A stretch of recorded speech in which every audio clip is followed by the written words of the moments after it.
Democrats describe him as a threat to democracy, a madman who will plunge America into a dystopian nightmare. The media say he's a cross between, Mussolini and Hitler, only worse. The Secret Service say he's not the sitting president, so he doesn't get a full security detail. And so, 9 weeks after Thomas Crooks fired a volley of shots at Donald Trump, one of which hit him in the ear, there's been a second attempt on his life. So that's 2 assassination attempts in just 9 weeks. While Kamala Harris is dodging interviews, Donald Trump, he's dodging bullets.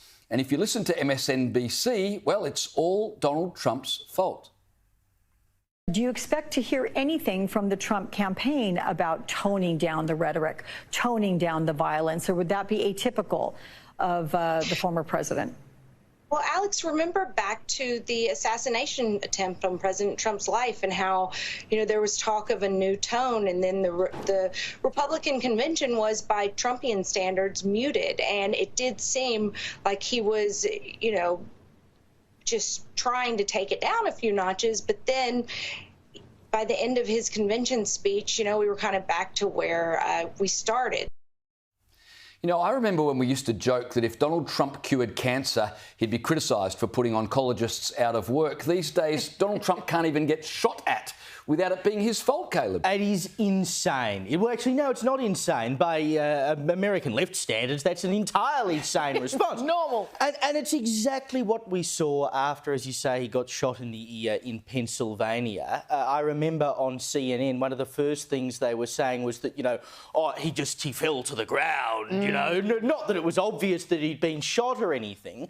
They wonder why things like this keep happening. If you try to blame the bloke who is being shot for being shot, you may have a small problem. It is exactly this kind of rhetoric that encourages people to go and do things like we saw today. Now this particular bloke, Ryan Routh, however you want to pronounce his name, probably doesn't really matter at this point. He's clearly a nutter.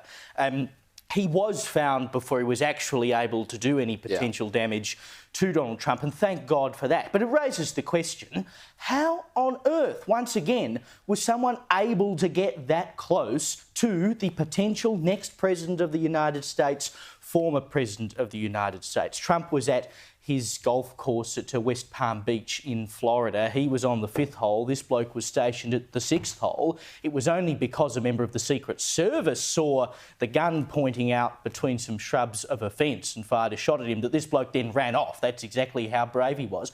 But how was the whole place not scoped out until he was 1 hole before he got there? Well, the local sheriff says, well, he's not the president. Why would you expect there to be security? Well, you got to understand the golf course is surrounded by shrubbery. So when somebody gets into the shrubbery, they're pretty much out of sight. All right. And at this level that he is at right now, he's not the sitting president. If he was, we would have had this entire golf course around it. Well, because he's not, the security is limited to the areas that the Secret Service deems possible. So I would imagine that the next time he comes to the golf course, there'll probably be a little bit more people around the perimeter. Oh, that's good. Next time there'll be a bit more security.